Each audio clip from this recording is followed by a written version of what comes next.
So today I'm here with faculty member, English teacher Kay Mount.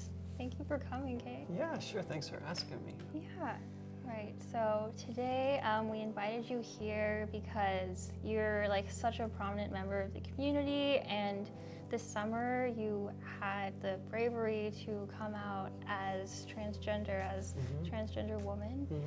We're just gonna talk about that. Yeah. Okay, so my first question is, were you ever exposed to like trans people in the media or in person while you were growing up? And like, did you even know what it meant when you were a kid? No, I mean, I didn't know what it meant. I was raised in a pretty conservative part of the state, in a pretty religious family in the 60s. Right. So when I was really young, I didn't have the language for it. I wouldn't.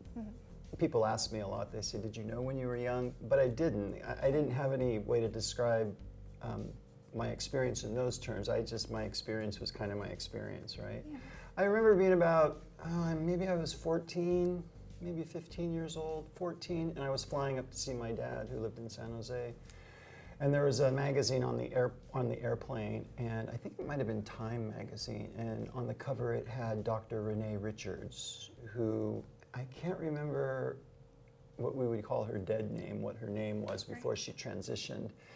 And that was a really famous case. And so that was probably the first time that I was aware that anyone would do that. And I was rather stunned by it.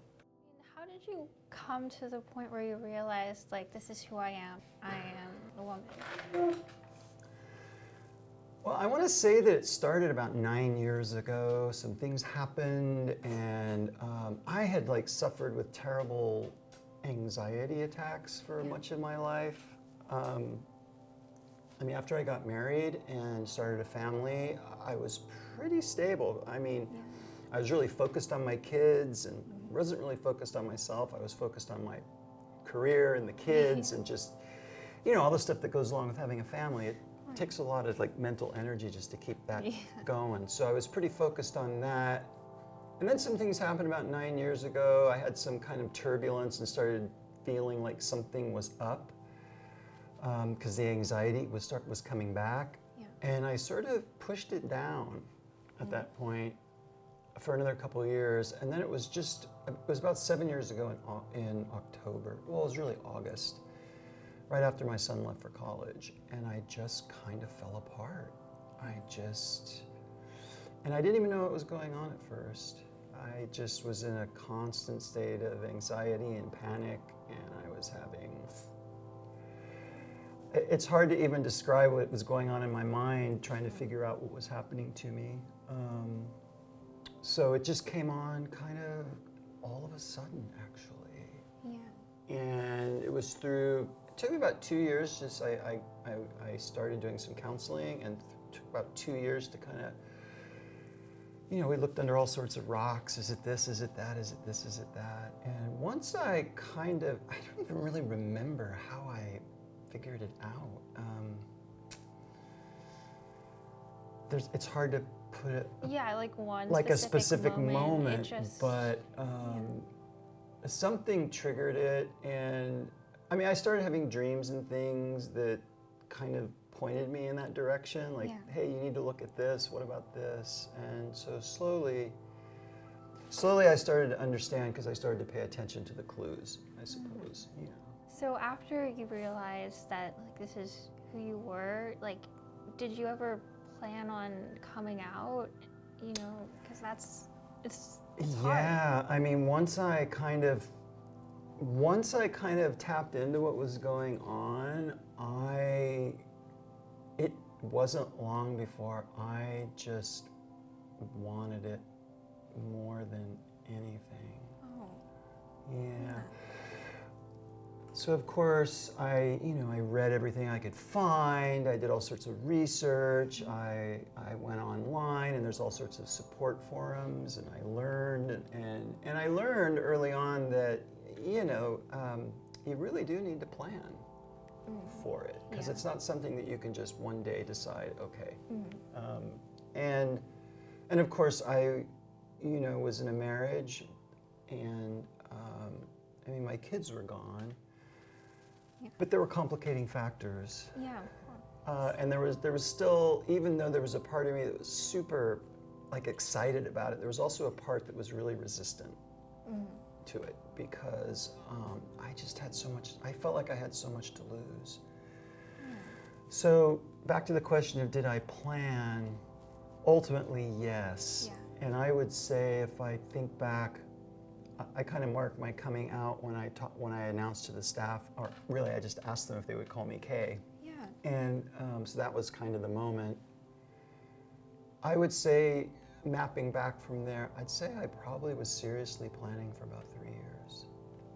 There were many steps in that plan. Some of the steps were just telling certain people, like people who were close to me, like telling people what was going on and starting to sort of, you know, talking to my family, talking to my kids, starting to kind of share a little bit at a time, kind of what was going on in me. So it's not like I was fully formed, just coming out. There was a lot of sort of steps along the way, and I don't think anybody really anticipates how much it's not just you coming out, but it's like also like all the people around you are transitioning too. Transitioning to understanding and relating to you in a new way. Wow. And you think it wouldn't be that hard, but it really can be. It can be hard for people. I'd like to think I'm basically the same person, but honestly, at this remove, there are parts of me that I'm experiencing now that feel completely new. I'm a much more, I'm open in so many different ways. I'm less of a perfectionist. I grant grace. I'm more forgiving of myself and others.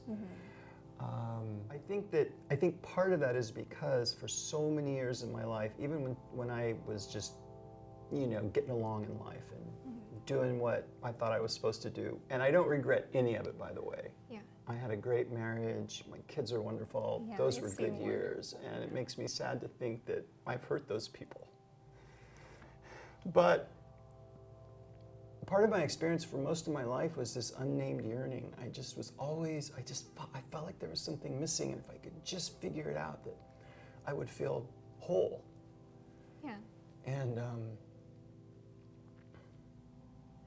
I think since I've discovered that and embraced it, I don't feel that yearning anymore. I don't feel that piece missing. And so everything at this point is just like, it's just icing on the cake.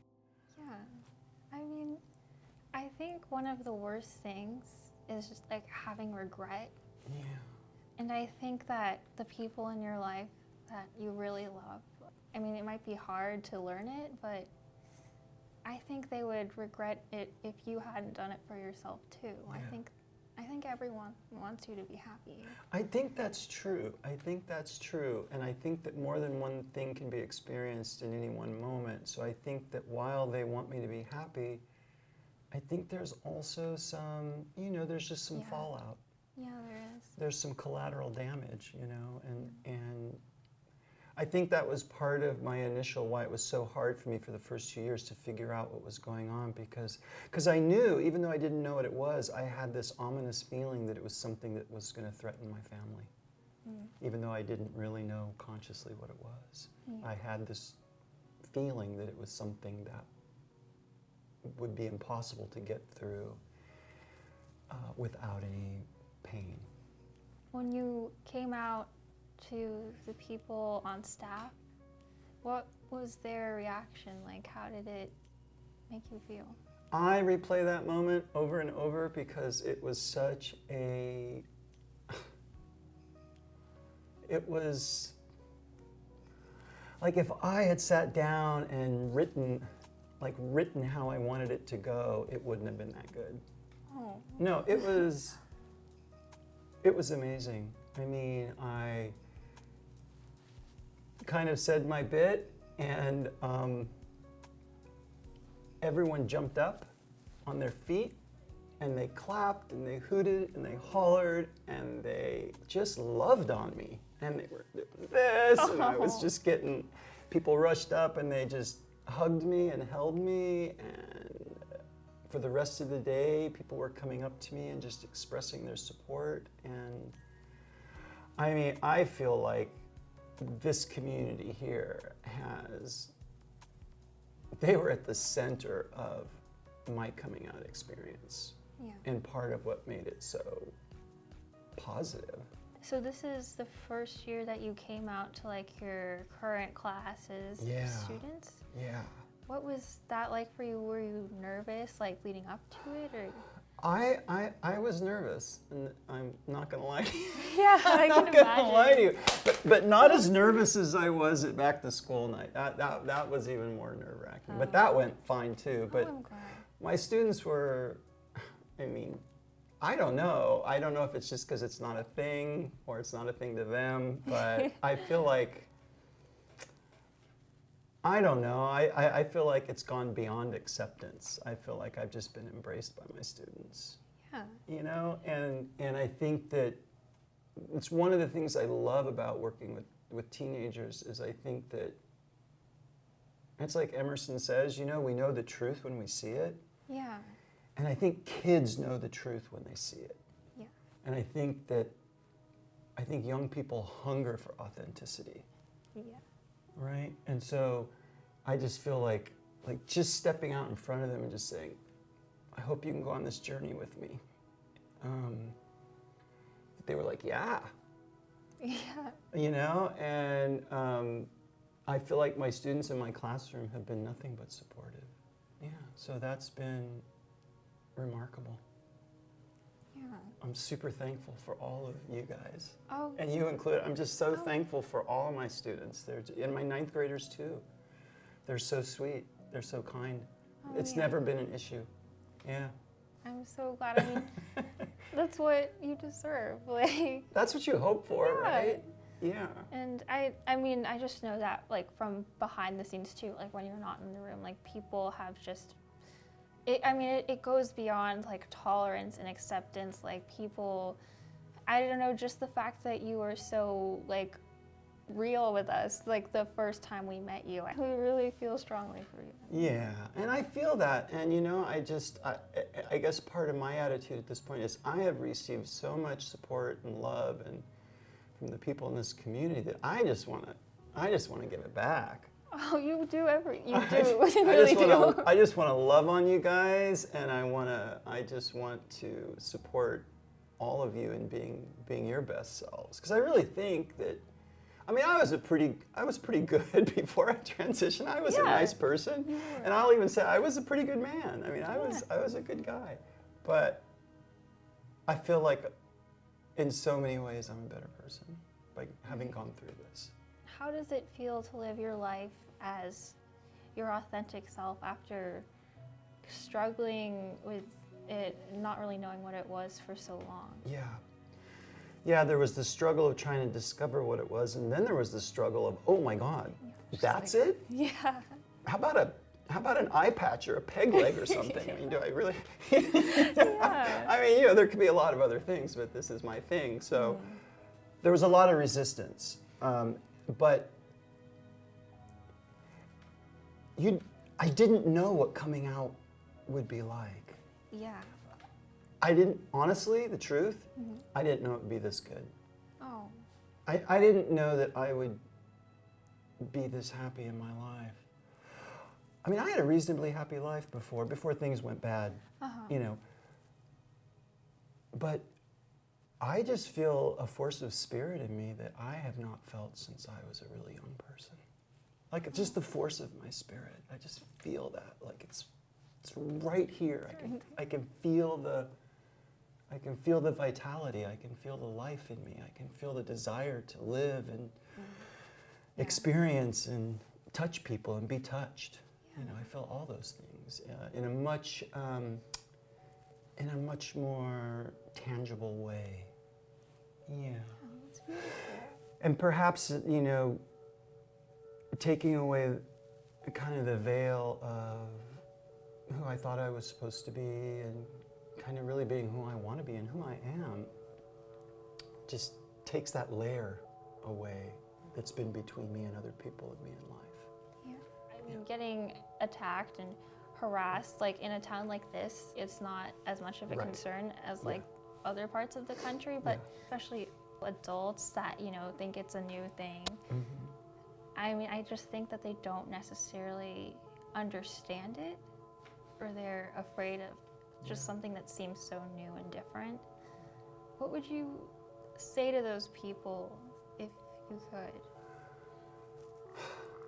I mean, the first thing that comes to mind, Sasha, is just remember holding your baby. Just remember holding your baby. Just remember holding your child.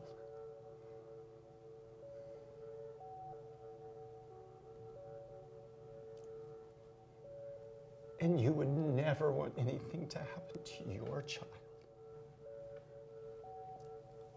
Sorry. No, it's okay. Regardless of who they loved or how they presented or how they identified, you would never want any harm to come to your children. Yeah. And I would just say we're all God's children. I mean, gosh, if I had been able to choose what I wanted to go through as the kind of the struggle in my life, I might have choose something else, but this is it, right? This is what I've got. And I just feel like, especially today when we're so bifurcated in this country and we're so polarized, it's like what we really need to do is just stop and say, gosh, we're just all people. And we all love our kids, and our kids are all different. And we don't want anything to happen to them. And your kids are dear to you, and I don't want anything to happen to your kids either.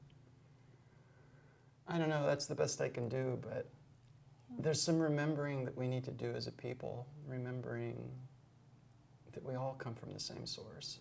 Mm-hmm. Yeah. What have been the most rewarding aspects of your journey? Oh, getting dressed every day. Yeah. No. No, it's super fun getting dressed every day. I really like it. Yeah. What's been the most rewarding? I think the most rewarding has just kind of, I don't know, I just feel like I've just, like the image for me is coming out of a box, right? Yeah. And it's not just like physically coming out of the box. There's this whole psychological part that people don't see. Like when you transition, there's this whole part of your psyche that comes with you. Oh. And that to me has been the most rewarding, just the growth I've experienced and the things I had to do to kind of get to the truth, and then the things I had to do to sort of accept the truth, and then the things I had to do to sort of integrate the truth, right? Right. And so all of that was so kind of like, wow, that I just feel like I don't know, I don't sweat stuff as much as I used to. And I just feel I'm just like more in the world in a way. Just like relief. Yeah, relief. And I'm just like more wholly in the world. Oh. Yeah. Okay, so I think for our last question of today, I have friends that are my age that have like also recently come out this year, like students at this school. Yeah. And I mean, I know that there are probably more people in this community, like kids, that are in a similar position that you were, like questioning who they are. What would you say to those people, if you could? Because I'm sure some of them will watch this.